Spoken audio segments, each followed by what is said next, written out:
Good evening friends, कैसे हैं आप सब। आशा करते हैं कि बहुत ही अच्छे होंगे। और आज है 22 फरवरी 2023 और केवीएस के जो आपके पेपर हुए हैं यानी कि केवीएस पीआरटी के फर्स्ट शिफ्ट और सेकंड शिफ्ट के, तो उसका यहाँ पर हम फुल एनालिसिस लेकर आए हैं डिटेल में। तो वीडियो को सबसे पहले आप लोग कर दीजिएगा लाइक और शेयर, और चैनल को सब्सक्राइब कर लीजिएगा और बेल आइकॉन को प्रेस कर लीजिएगा, जिससे कि आने वाली वीडियो आपको समय से मिल सके। तो चलिए शुरू करते हैं आज का इम्पॉर्टेंट लेक्चर। तो यहाँ पर जो आपसे क्वेश्चन पूछा गया था कि बीसीसीआई के नए अध्यक्ष कौन हैं, तो वर्तमान में रोजर बिन्नी जो हैं इसके अध्यक्ष हैं। और बीसीसीआई के अगर पूर्व अध्यक्ष की बात की जाए तो सौरभ गांगुली जो हैं इसके पूर्व अध्यक्ष थे। इनको जो है निकनेम दादा के नाम से भी जाना जाता था। आगे बात करें तो रोजर बिन्नी जो हैं 1983 वर्ल्ड कप विजेता टीम के सदस्य रहे हैं। रोजर बिन्नी बीसीसीआई के 36वें अध्यक्ष यहाँ पर बने हैं। तो ये क्वेश्चन भी आपसे आगे की शिफ्टों में बन सकता है कि रोजर बिन्नी जो हैं वो बीसीसीआई के कौन से नंबर के अध्यक्ष बने हुए हैं, तो 36वें नंबर के अध्यक्ष बने हैं। क्लियर हो गया। चलते हैं आगे, नेक्स्ट क्वेश्चन देखते हैं। इनपुट डिवाइसें कौन कौन सी होती हैं, तो कीबोर्ड आपकी इनपुट डिवाइस होती है, माउस होती है, स्कैनर हो गया, लाइट पेन हो गया, माइक्रोफोन। ठीक है, ये सारी डिवाइसें आपकी इनपुट डिवाइस के अंतर्गत आती हैं। अब बात करते हैं आउटपुट डिवाइस की। तो इसमें आती है आपकी monitor, printer, speaker, plotter, projector, ये सारी आपकी आती हैं आउटपुट डिवाइसों में। आगे बात कर लेते हैं तो फीफा वर्ल्ड कप 2022 कहाँ पर खेला गया, तो ये बच्चों कतर में खेला गया था। नेक्स्ट क्वेश्चन है, यहाँ पर पूछा गया था पंचायती राज से। तो पंचायती राज को संवैधानिक दर्जा कब मिला था, तो ये मिला था 1992 में 73वें संविधान संशोधन के द्वारा। ठीक है, भारत में पंचायती राज व्यवस्था सर्वप्रथम किस राज्य में लागू हुई थी, तो ये लागू हुई थी राजस्थान के नागौर जिले में। बहुत ही ज़्यादा पूछा जाने वाला क्वेश्चन है कि जो पंचायती राज व्यवस्था है सर्वप्रथम कहाँ पर लागू हुई थी, तो राजस्थान के नागौर जिले से ये जो है लागू हुई थी। इसकी स्थापना कब हुई थी, ये भी क्वेश्चन पूछा जाता है। तो 2 अक्टूबर 1959 को इसकी स्थापना हुई थी। और पंचायती राज किस भाग के अंतर्गत आते हैं, तो पंचायती राज आते हैं भाग 9 के अंतर्गत। ठीक है, पंचायती राज अगर पूछा जाए कि इसका जो गठन है वो किस अनुच्छेद में इसका वर्णन है, तो अनुच्छेद 40 में पंचायती राज्यों का गठन का वर्णन किया गया है। क्लियर हो गया। अगर आपसे पूछा जाए कि किस भाग में है, तो भाग 9 में है। स्थापना कब हुई, तो 2 अक्टूबर 1959 को हुई। कहाँ पर हुई, राजस्थान के नागौर जिले में हुई। किस संविधान संशोधन के द्वारा हुई, तो 73वें संविधान संशोधन के द्वारा हुई। और 73वां संविधान संशोधन कब हुआ था, तो 1992 में हुआ था। क्लियर हो गए डाउट। आगे चलते हैं, नेक्स्ट क्वेश्चन देखते हैं। अगला क्वेश्चन है कि भारत के संविधान के अनुसार निम्नलिखित में से कौन सा मौलिक अधिकार नहीं है, तो जो संपत्ति का अधिकार है ये अब मौलिक अधिकार नहीं है। ठीक है, 1978 में 44वें संविधान संशोधन के द्वारा यानी कि जो भाग 3 है इससे जो है इसको हटा दिया गया था।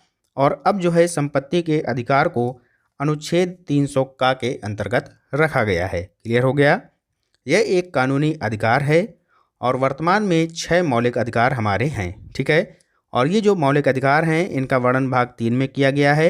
अनुच्छेद 12 से 35 के अंतर्गत आपके ये सारे मौलिक अधिकार आते हैं।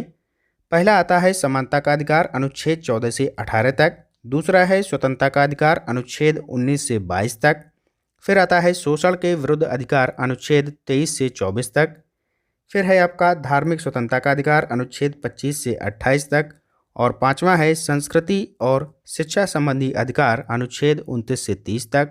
और छठा है आपका संवैधानिक उपचारों का अधिकार, ये आता है अनुच्छेद 32 के अंतर्गत। तो जो मौलिक अधिकार हैं ये आपके आते हैं टोटल अनुच्छेद 12 से 35 के अंतर्गत। ठीक है, और जो मौलिक अधिकार हैं इनको कहाँ के संविधान से लिया गया है, तो अमेरिका के संविधान से मौलिक अधिकारों को लिया गया है। एक क्वेश्चन यहाँ पर और बनता है कि जो नीति निर्देशक तत्व हैं आपके वो किस संविधान के जो है कहाँ से लिए गए हैं, तो आयरलैंड के संविधान से लिए गए हैं। और उनका वर्णन 36 से 51 के बीच में है। जो अनुच्छेद 36 से 51 है उसमें नीति निर्देशक तत्वों का वर्णन किया गया है। क्लियर हो गया। चलते हैं आगे, नेक्स्ट देखते हैं यूटिलिटी सॉफ्टवेयर क्या है।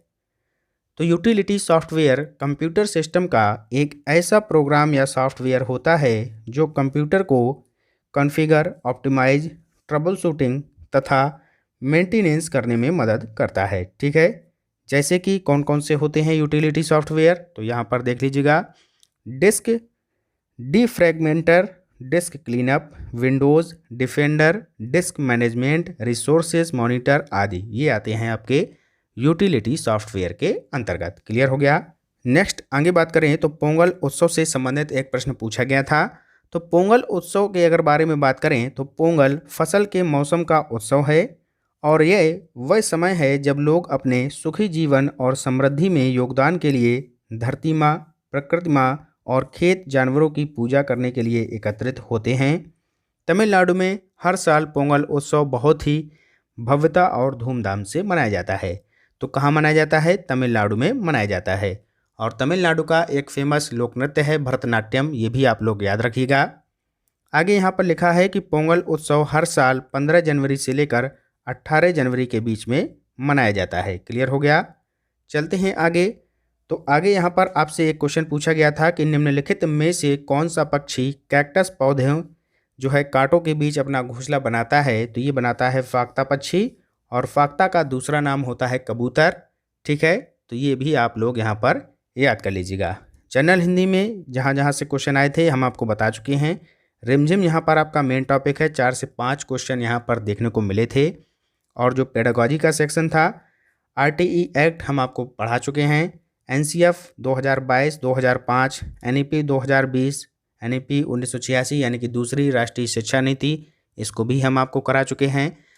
आगे बात कर लेते हैं।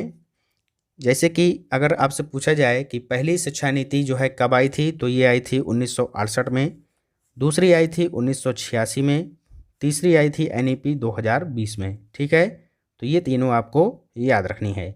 और जो दूसरी राष्ट्रीय शिक्षा नीति है इसका संशोधन 2 बार हुआ है। किसका? 1986 वाली जो है सेकेंड जो राष्ट्रीय शिक्षा नीति है इसका संशोधन 2 बार हुआ है। एक बार हुआ था 1992 में और एक बार हुआ था 2014 में। तो ये भी आपसे क्वेश्चन पूछा जाता है, इसको भी आप लोग याद रखिएगा।